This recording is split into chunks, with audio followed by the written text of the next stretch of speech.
Good afternoon. My name's Blake Vince, and I'm a proud owner of one of the first original beta test soil warriors.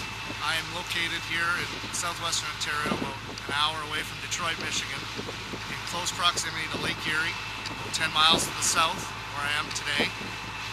And we're right off the shores of a little lake in the Great Lakes system called Lake St. Clair, which borders on the state of Michigan. I am a new strip-till farmer from a long no-till farming family.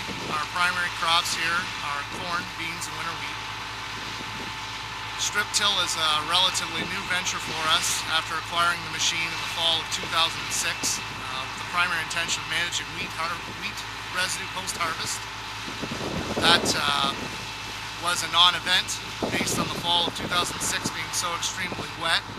We weren't able to get to the field at all. All of our work was done with the Soil Warrior last spring in 2007 for corn and beans as a spring zone only application.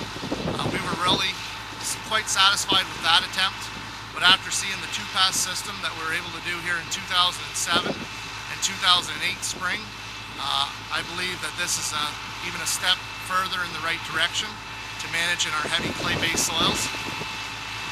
I can't say enough good things about the Soil Warrior machine that's over my shoulder.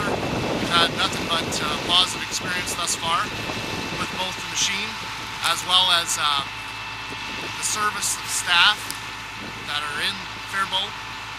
Mark Bauer has invented a machine here that is revolutionary as far as agriculture is concerned, both from durability and functionality.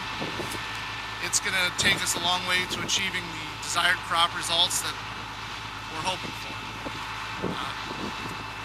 That's about all I can say at this time regarding Soil Warrior, and I'm looking for bright things ahead on the horizon for our own family farming operation, as well as the success of other people that have ventured down this path. Thank you. Go ahead. In our farming practice, one of the biggest challenges we have is how to handle winter wheat residue cost effectively. And this is the ultimate reason why we've gone to the strip-till direction. In 2005, the cost of managing wheat residue post-harvest was in excess of $50 an acre. Fuel prices at that time were approximately 70 plus cents a liter. Today we're crowding $1.15, $1.20 for the same equivalent fuel. This wheat that we produce in southwestern Ontario, where I'm located about an hour away from Detroit, Michigan, in close proximity to Lake Erie and Lake St. Clair, is about 90 bushel plus crop of wheat. And with that type of yield comes a lot of residue. You can see that this is 9 months after harvest. We're in the end of April, and we still have all of this straw that we're left to contend with that holds the soil cold and damp and doesn't let us warm up and get the crop off to a fast start. So our old method of farming was to come in, hit it with a disc chisel soil saver, come back with an angle iron land leveler, and stale seed bed our crop of corn. Now we've come in here with the Soil Warrior, we've made a fall pass with the fall blade, we laid down 200 pounds of fertilizer, and we've come back for the spring pass twin wavies, and we've thrown down another 300 pounds of urea and ESN and our micronutrients to get the crop off to a fast start. Just as a case in point, you can see here we've been on this field about 3 days ago. It's quite dry. Actually, a little shower would be preferable at this point in time. But if you dig in between the zones, and I can dig here unimpeded with my bare hands, no problem.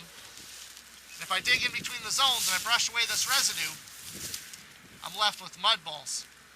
You pick that residue up, and here we are, and it's just clumpy, it's wet, it's a ball. Not ideal conditions, and it's really going to get that crop off to a real slow start.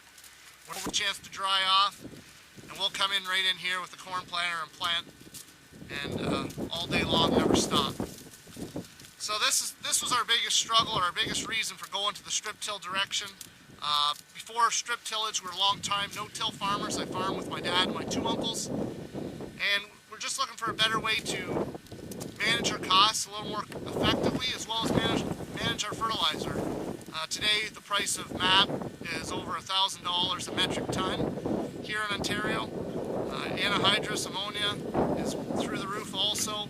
So it's about trying to make use of the dollars that we spend on our farming operation, go a little further, and not short ourselves any in the end with yield. I think the Soil Warrior today, from what I've seen, we'll have some success here getting our crop off to a fast and furious start right out of the gate. There shouldn't be any problems whatsoever.